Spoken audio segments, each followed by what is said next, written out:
Yep, we're talking about a Ghost Steel type today. But no, it is not Gholdengo. Today's competitive speculation is about Aegislash, which does share the same Ghost Steel typing of Gholdengo, which is a very good offensive typing. Not that it has the greatest offensive spread, 5 super effectives is good, but less than 30% of Pokemon are weak to this dual stab.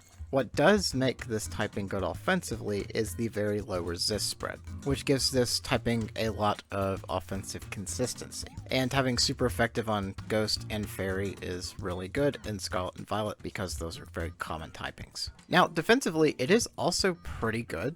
There are 4 weaknesses, all of these being relatively common to very common typings. But the resist spread is actually quite high, and this is one of the few typings with 3 immunities. So it is a fairly easy typing to work with, and I know for Gholdengo specifically, Water Terra is a very common defensive typing to go with it. Now, Aegislash has Stance Change as its ability. So whenever it uses an attack, it switches to Blade form, and when it uses its signature move, King Shield, it changes to Shield form. And where this really matters is in the stats. So in Shield form, it has very high special defense as well as defense at 140 base, combined with 60 on HP and speed, so not a particularly fast Pokemon, and it shares the speed tier of Abomasnow, Farigiraf, Grimmsnarl. And while in Shield form, the offensive stats are very mediocre. However, anytime it uses an attack, the offensive and defensive stats flip.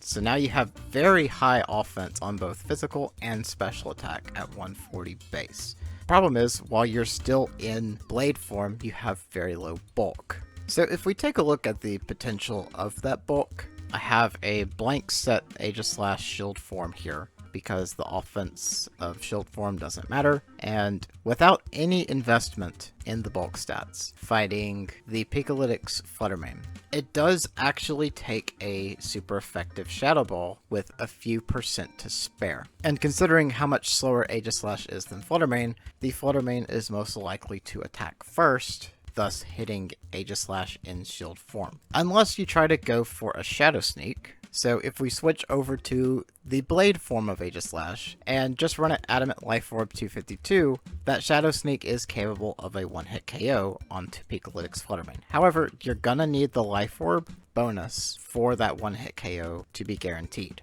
And for Flutter Mane to survive an Adamant 252 Life Orb boosted Shadow Sneak from Aegislash, the amount of defense EVs it would need is 116 in hit points and 228 in defense, which is a lot of EVs to put into bulk just to get it to survive that hit, meaning its offense would actually be pretty mediocre.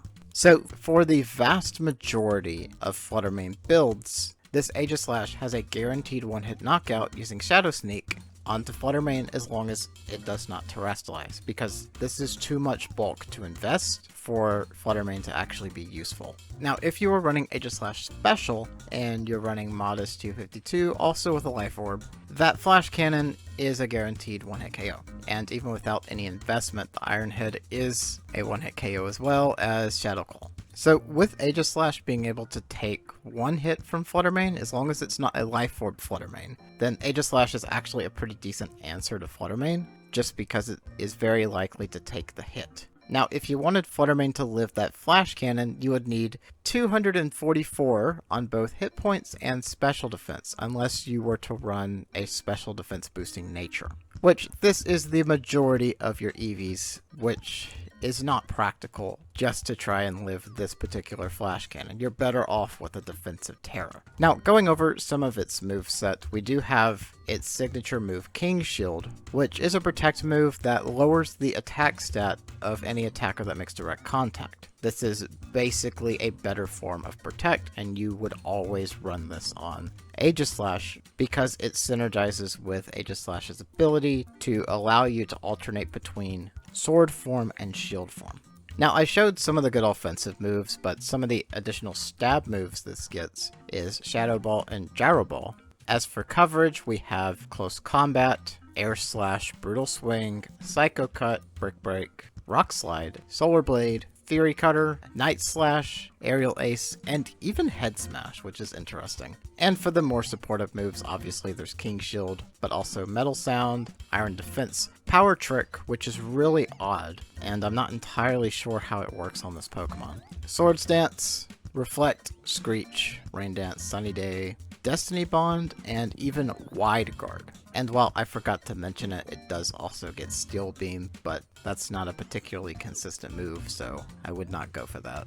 Now, if this Pokemon were to be added in Gen 9, and if it keeps the moveset that it currently has, there's actually a fair bit of potential for Aegislash to be quite good in this meta, because Wide Guard was taken off of a fair bit of Pokemon, so that there are very few choices when it comes to Wide Guard users. Adding Aegislash as a Wide Guard user would actually give it pretty good supportive options. It also threatens a high amount of offense into Flutter Mane and has the capacity to take a hit from a Flutter Mane that does not have Life Orb or Choice Specs, unless you ran a fair amount of EVs in your bulk to live a hit from a Life Orb or Choice Specs Flutter Mane. But having the 3 immunities makes it a good switch in, as well as Shield Form actually having pretty good bulk. So this Pokemon can be bulky and offensive at the same time, and your EVs are just whatever optimization you want to gear it towards. So a common build that I remember seeing was a Leftovers substitute build that kind of just sat there and was annoying.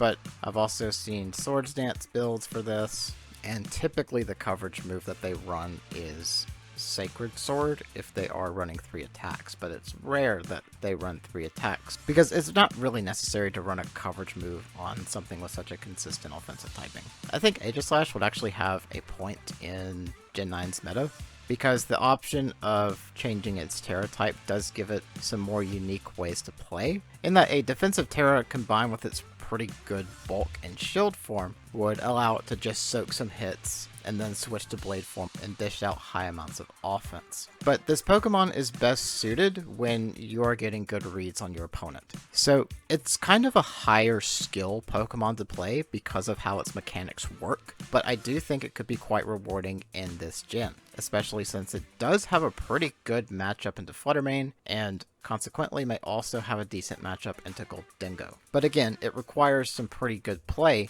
to actually put Aegislash in a favorable position because it does not have a high speed stat. As far as builds for Gen 9, I imagine a Leftovers Swords Dance build would actually be quite good, where you run Swords Dance, King Shield, Iron Head, and Shadow Sneak, with possibly Water as your Terra type. That is very similar to the Nasty Plot Goldingos that are typically run with Leftovers and have a fair bit of bulk investment. Aegislash can play very similar, but as a physical attacker. The only difference being you do not get the strong spread move from Goldingo, and the ability on Aegislash is also quite a bit different, where technically it's more offensive than Goldingo, but a bit less consistent because of how good Goldingo's ability is. So it kind of sits in that weird spot where it's like an alternate to Goldingo, but not necessarily better than Goldingo. And I think it's also a little bit harder to position, and is best suited as a physical attacker as well, which it's easier to stall out physical offense than special offense. So I think it is a bit more situational than Goldingo. However, I do believe it's still quite viable, and there are definitely plenty of options available for this Pokemon.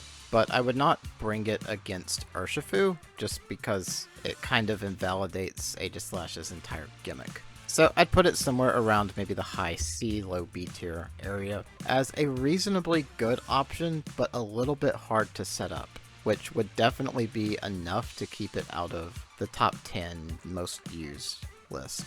But anyway, that's going to be it for this video. Thank you so much for watching, and I will see y'all next time.